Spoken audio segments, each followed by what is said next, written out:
us now is Professor Ronilo Balberan, economist at the University of Asia and the Pacific, to break down the impact of oil price movements, global tensions, and currency pressures on the Philippine economy. Magandang umaga po sa inyo. Thank you again for joining us.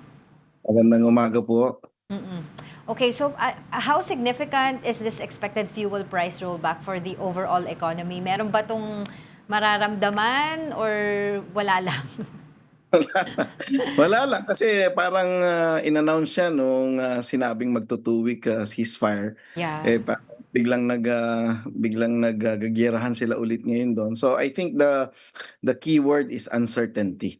So it is uncertainty that kicks the price of oil very high, no, and it really takes a while for uncertainty to go down, kaya it's really sticky going downwards, no? So unless makumbinsi natin yung lahat ng tao na wala na talaga yung uncertainty in the world, especially in that Middle East conflict, then the price of oil will remain sticky at this very high level. Oo. So parang madugtong mo lang. So ito yung parang mga tinatawag po ninyong mga economists na rocket feather phenomenon? Parang gano'n, no? Because of the keyword is profit, no? So because if you leave it to because according to our oil deregulation law, no, so you leave it to the market, the free market, to the private players to set their prices. And so if you leave it to them to set their prices, which is the most efficient thing to do, then they will protect their profit going up, no? So and then they will try to outdo each other in terms of earning from whatever inventory strategies that they have done in the past. So kung nagkataon na maswerte ka na marami kang na-imbak na oil, then tumatabo ka ng pera. So pero pagka pababa yun, of course everybody's will try to prolong that as long as possible. Kaya parang yun nga yung feather na parang dahan-dahan lang siya Dahan-dahan lang. mababa. Pero pag tataas rocket, ang bilis. Pero Kasi mahirap mo namang ipunin ang losses eh. Mas madaling mag-ipon ng profit. So kapag mas masarap tumataas mag-ipon ng yung profit. presyo, oo, isa-save mo lang lahat ng mga profit mo in the rainy days. But you don't actually you don't accumulate losses and natutuwa kang mag-accumulate at mag-save ng mga losses. Wala Of pong course. ganon. So kaya they will try to maintain that price as long as possible. Prof, looking at the situation now and also looking at the possibilities moving forward, taking a look at yung structure ng Philippines in terms of how we deal with oil, parang we have a recipe, a recipe for disaster. Parang moving forward, I don't see oil prices coming down to its old self. Kasi number one, we import oil only. We don't produce our own oil. Number two, the peso is weakened against the dollar. Number three, may gera. So may recipe tayo na hindi possible na bumaba sa dati ang price. Is that something you agree with? Well, tama ka dun sa recipe in terms of the oil prices staying very high. But I don't think it will be a recipe for the disaster for our economy, no? So medyo ilang linggo pa lamang ito, and this will affect the transport. It is just affecting the transport sector. Hindi pa to talaga fully reflected in food prices, no? So kapag ka talagang tumagal ito ng 2 to 3 months, no? So we are on our 1.5 month, no? Kapag tumagal to 3 to 6 months, then that's the time medyo kinakabahan na yung GDP numbers going to zero. But remember, as I always told my friends, no? So we are experiencing this oil crisis in the middle of infrastructure crisis, That's no? right, So that's right. so what we want to happen is the infrastructure disbursements, payments, procurement for all the government infrastructure projects would actually compensate this kind of increase in our prices. So at least kung mataas yung presyo ng bilihin, sana magka-income yung mga tao. And pinakamalaking bulk niyan is the construction workers that is actually now pinagtutulungan ng government and private construction. So kapag yan hindi pa suma-sumalo, dalawa na nangyari, oil crisis and infrastructure crisis. Definitely, we are on our way to a significantly lower GDP by the end of the year. And I think yesterday, no, Prof, we were talking to Professor Carlos, no, Clarita Carlos, and ang hindi rin na-take into account as of now ng gobyerno is the crisis also. Well, you mentioned infrastructure, you mentioned oil. A third crisis could be yung OFW mass repatriation crisis.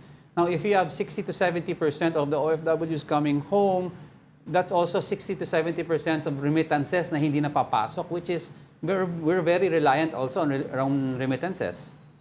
Yes, kung mangyari talaga 'yon, no? So, hopefully hindi mangyari, no? So, my two sisters are in Dubai, no? So, it is actually being handled very well, no? So, lahat from home, diretsong sweldo. So, I think very minimal yung mga taong gustong umuwi, no, from Okay. Dubai. No? So, pero syempre kapag talagang pagka mga power plants na yung bobombahin ng Yeah. US, medyo ibang usapan na siguro yun. Medyo parang talagang seryoso na yung laban, war crimes na po yung Right. pinag-uusapan natin.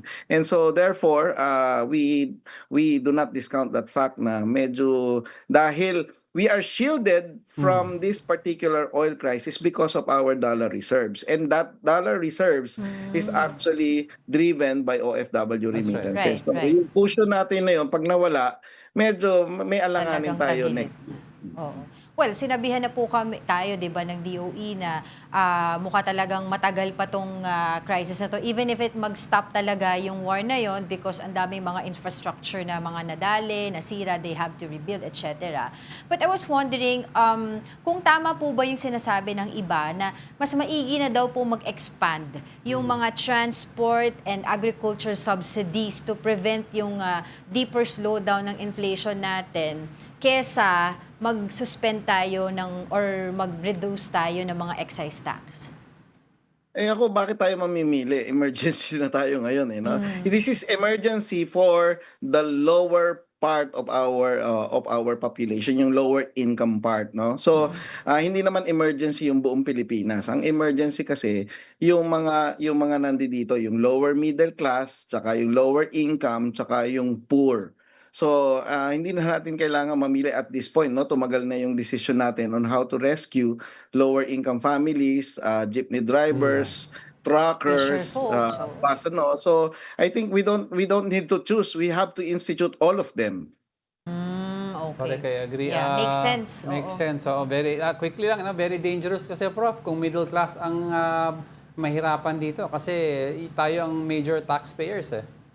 Yes, kasi ang tinitingnan nila yung nanghihinayang sila sa excise tax saka sa VAT on oil. But remember, ang marami pang ibang koleksyon, no? Marami pang ibang koleksyon ng income taxes saka VAT, no? So, ang tinitingnan mo diyan yung middle class kasi in-exempt mo na yung 250,000 a year pababa, di ba? So wala namang income tax yun. Pero ang bulk ng income tax mo, middle income earners pataas, no? So, and you want them to stay alive, no? So, and therefore, I think, no, at this point, no, so I think parang dapat itrato natin to na quote and quote na pandemic response kasi kailangan mong i-rescue yung Filipino families. I think at this point there's no point calculating sino yung makakatanggap, sino Yeah. yung hindi, because the entire economy Blanket is response na ba? 76% of our economy. The whole Filipino families is 76% of our economy. Yeah. So distribute the cash to make sure that our economy is still running by Right. the time this thing ends. Tama. Well, sabi nga nila, nawala nga mas maraming amount of pesos during the corruption yung flood control corruption Dito pa sila nang Definitely. hinayang. Yan yung sinasabi ko. Hindi nga pa nga nila nagagastos yung 2025 na infrastructure budget. Hindi pa nila nagagastos yung 2026 na infra budget. Anong pinanghihinayangan nila sa excise tax sa VAT? And yung napirmahan na special power only talks about temporary power on the excise tax, Yeah. not on the VAT. Right, Yung right. VAT, ano yan, automatic tumataas. Habang tumataas yung price ng oil, tumataas din yung VAT mo So talagang habang naghihirap yung mga Pilipino, payaman ng payaman yung koleksyon ng ating gobyerno. Tama ba yun? Di ba? Great conversations as As always, always. but unfortunately we don't have much time. Thank you so much, Professor Ronilio Balberan, economist at the University of Asia and the Pacific. Ayun. Thank you.